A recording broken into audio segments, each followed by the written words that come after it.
레위기 25장 25절 한 절만 한 목소리로 봉독하겠습니다. 만일 내 형제가 가난하여 그의 기업 중에서 얼마를 팔았으면 그에게 가까운 기업 물을 자가 와서 그의 형제가 판 것을 물을 것이요. 아멘. 따라서 합니다. 고엘. 경제적으로 가난하여 기업을 팔았거나 자신이 노예로 팔려가면 가장 가까운 친족 중에 재력이 있는 사람이 가난한 친족의 기업과 가문을 회복해 줄 책임을 지게 되는데, 이것을 하나님께서 고엘 이렇게 말씀하셨습니다. 채권자에게 빚진 것을 대신 완부를 하면 노예로 팔렸던 채무자는 빚에서 자유인이 되거나 또 가난 때문에 잃어버린 기업도 되찾게 됩니다. 이때 부유한 경제력을 가진 친족의 헌신과 희생은 절대 은혜가 되고 사랑이 됩니다. 힘없는 친족을 위해서 대신 빚을 갚아주는 고엘 제도에 복음 중에 큰 복음이 담겨 있습니다. 성도 여러분, 우리 시조가 범죄하고 난 후에 모든 인간은 하나님께 죄인이 되어 선하지 못하고 정직하지 못하고 거룩하지 못하고 의롭지 못한 빚쟁이가 되었습니다. 본래는 하나님의 형상으로 지음을 받고 하나님의 성품을 닮은 인격을 가졌었지만 인격과 성품이 죄에 오염되고 본성이 부패해지면서 거짓과 탐욕과 분노와 질투와 고집과 교만과 폭력을 행하는 죄인이 되었습니다. 범죄한 시조의 유전자를 물려받은 모든 인간은 죄인이 되어 스스로 죄값을 갚을 수 없고 스스로 거룩함을 이루어 하나님께 제물이 될 수 없었습니다. 죄 없는 분이 대신 죄값을 지불해 주셔야 하고, 죄 없는 거룩한 분이 대신해서 제물이 되어 하나님께 바쳐져야 합니다. 나를 위해 내 죄값 때문에 대속의 십자가를 지신 예수님은 나를 위한 고엘 의무에 순종하신 친족이었습니다. 내 죄값을 자기 생명으로 대신 지불하신 큰 사랑이었습니다. 성도 여러분, 하나님께서 죄인이었던 나를 구원하시려고 고엘 책임을 이행할 대속자로 천사를 보내주시지 않았죠. 나를 대신해서 희생할 착한 사람을 보내주신 것도 아닙니다. 하나님께서 자신의 독생자 아들을 보내주셨습니다. 고엘은 가장 가까운 친족에게 1순위 의무가 있기 때문에 나를 위한 고엘이 되신 예수님은 나의 혈육이 되셨고, 히브리서 2장 11절의 말씀처럼 나의 형님이 되셨습니다.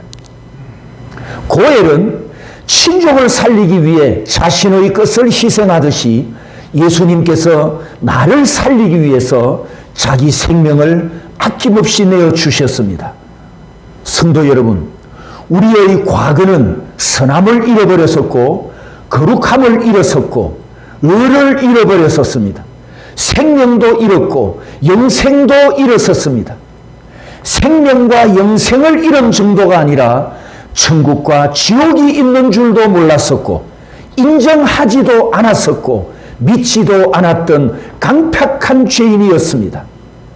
하나님께 빚진 죄값을 계산해야 한다면 무엇으로 다 갚고 어떻게 다 갚을 수 있겠습니까? 이 세상을 다 판다면 내 죄값을 대신할 속죄금이 될까요? 예수님이 오셔서 내 죄값을 대신하여 은과 금을 지불하지 않으셨습니다. 십자가에 못 박혀 고난 받으셨고 자신의 피를 흘리셨고 생명을 희생하셨습니다. 우리는 하나님의 사랑을 이렇게 생각할 수도 있습니다. 하나님께서 나를 구원하시려면 그냥 이 세상에서 천국으로 데려가 주시면 될 텐데 왜 굳이 독생자를 보내셔서 고난과 십자가와 부활하심과 성천해야 하는 이 거창한 방법을 택하셨을까? 하나님께서 내 죄를 그냥 용서해 주시면 되고 하나님이시니까 너의 죄가 사하여졌느니라 말씀으로 선언만 해 주셔도 될 텐데 왜 자기 아들을 죽이는 방법을 택하셨을까요? 십자가에서 두 가지를 이루기 위함입니다. 첫 번째는 따라서 합니다. 하나님의 공의. 하나님의 공의. 하나님의 공의가 이루어져야 하기 때문입니다. 시조가 범죄하고 난 후에 너는 흑인이 흑으로 돌아갈지라는 죄값이 선언된 것처럼 로마서 6장 24절에 죄의 싹은 사망이라고 했습니다. 그러므로 죄값을 갚으려면 죄 없는 분의 생명이 지불되어야 하고 내 생명을 살리려면 죄 없는 분의 생명이 대신 희생되어야 하나님의 공의가 이루어져서 내가 용서받고 구원받기 때문에 무음하신 예수님이 희생제물이 되심으로 하나님의 공의를 나를 위해 완전하게 이루어 주셨습니다. 할렐루야. 두 번째는 예수님이 십자가를 지셔야 하는 이유가 하나님의 사랑 때문이었습니다. 독생하신 아들을 희생제물로 세상에 보내주신 것은 하나님의 큰 사랑이었고 인류 역사에 이보다 더 큰 사랑은 없었습니다. 사람이 사람을 위해 희생해도 사랑이라 하고 사람이 자기 가족을 위해서 희생하면 큰 사랑이라 하는데 내가 하나님께 원수였었고 죄인이었는데 나를 위해 독생자를 대속제물로 보내주셨으니 얼마나 큰 사랑입니까? 십자가에 못 박혀 죽으신 분은 우리와 같은 죄인이 아니었습니다. 나와 같은 아담의 후손이 아닙니다. 사람으로 오신 하나님이셨습니다. 이 세상을 만드신 창조주이셨습니다. 그런 분이 나를 위해 자기 목숨을 내주셨으니 이것은 하나님의 큰 사랑이었습니다. 세상은 내가 끙끙거리며 살아가는 너의 상처가 얼마나 많으냐, 너의 상처의 크기가 얼마나 되느냐, 이걸 가지고 들추어내면서 따집니다. 세상은 말하기를 너는 이것도 실패했고 저것도 실패했고 그때도 실패하더니 오늘도 실패했구나. 여러분, 세상은 우리에게 내 약점, 내가 잘못한 것, 내가 망한 것, 내가 실패한 것만 들추어냅니다. 세상은 사람을 평가할 때 얼마나 성공했느냐, 성공 사이즈가 얼마나 되느냐, 크기를 가지고 사람을 평가합니다. 하지만 사랑의 하나님은 우리가 지난 시간에 보았던 것처럼 희년까지 남은 시간을 계산하신 것처럼 십자가에서 이루신 것만 가지고 계산하십니다. 그러므로 예수님께서 지셨던 십자가는 하나님의 공의와 하나님의 사랑을 다 이루시는 고엘 현장이었습니다. 희년이 되고 자유의 해가 되면 노예는 자유를 얻습니다. 빚은 청산되었습니다. 잃었던 내 기업이 다시 내 손으로 돌아옵니다. 흩어졌던 가족들이 다시 한 집에서 모입니다. 눈물과 울음은 끝이 납니다. 집안에 다시 기쁨과 평화와 충만한 기쁨이 흘러나옵니다. 요한계시록에 이와 같은 장면이 희년의 완성판으로 등장합니다. 요한계시록에 보면 희년이 성취된 천국에 생명나무가 있습니다. 하나님이 영원히 함께 하십니다. 영원한 기업이 회복되었습니다. 다시는 눈물이 없습니다. 고통과 저주와 죽음도 없습니다. 요한계시록에는 회복된 모든 것이 영원합니다. 결국 창세기 3장에서 시조의 범죄로 잃어버렸던 것을 나의 고엘이 되시는 예수 그리스도께서 다시 찾아 영원한 생명의 복을 주셨습니다. 할렐루야.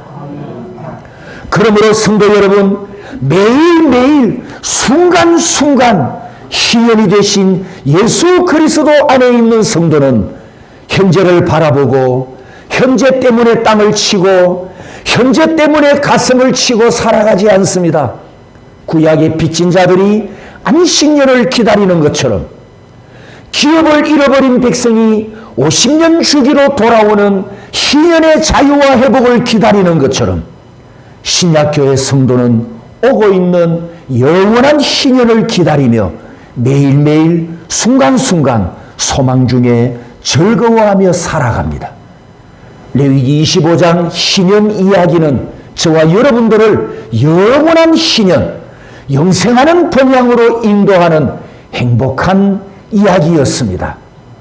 나 같은 죄인에게 친족이 되어주신 예수님 때문에 용서받고 구원받았으니 신약교회 성도들은, 구원받은 성도들은, 하나님의 자녀인 성도들, 한 믿음을 가진 성도들, 한 영을 받은 성도들이 모두 친족이고 형제입니다.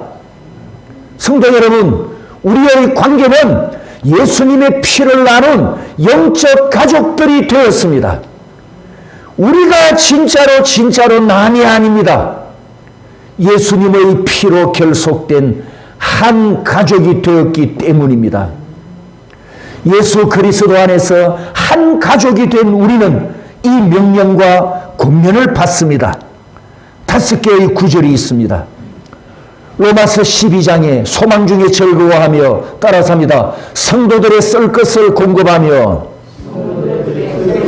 손 대접하기를 힘쓰라. 너희가 짐을 서로 지라. 재산과 소유를 팔아 각 사람의 필요를 따라 나눠주며 한 마음과 한 뜻이 되어 모든 물건을 서로 통용하고. 레위기 25장에 있는 구약 고엘은 가장 가까운 친족의 무거운 짐을 들어주는 사랑이었지만 신약 고엘의 은혜를 받은 성도는 예수 그리스도 안에 있는 영적 친족을 위해 짐을 나눠지고 내 것을 내 것으로 움켜쥐지 않고 필요한 지체들에게 사랑으로 나눠주며 자기 생명을 희생하신 고엘의 큰형님 예수님처럼 헌신하며 희생을 실천하며 예수님의 동생으로 살아갑니다. 과거에는 죄 때문에 빚진 죄인이었지만 지금은 하나님의 사랑과 고엘의 은혜에 빚진 자가 되었습니다. 성도 여러분, 우리 안에 이 사랑, 십자가의 사랑, 독생자를 보내어 주신 하나님의 사랑이 풍성하니 이 사랑이 나를 통해 성도들에게 풍성하게 흘러가서 진한 사랑으로 하나 되는 신령한 가족이 되기를 소원합니다. 내 안에 풍성한 구속의 은혜가 다른 지체에게 흘러가 은혜가 풍성한 신령한 공동체가 되기를 주님의 이름으로 축복합니다.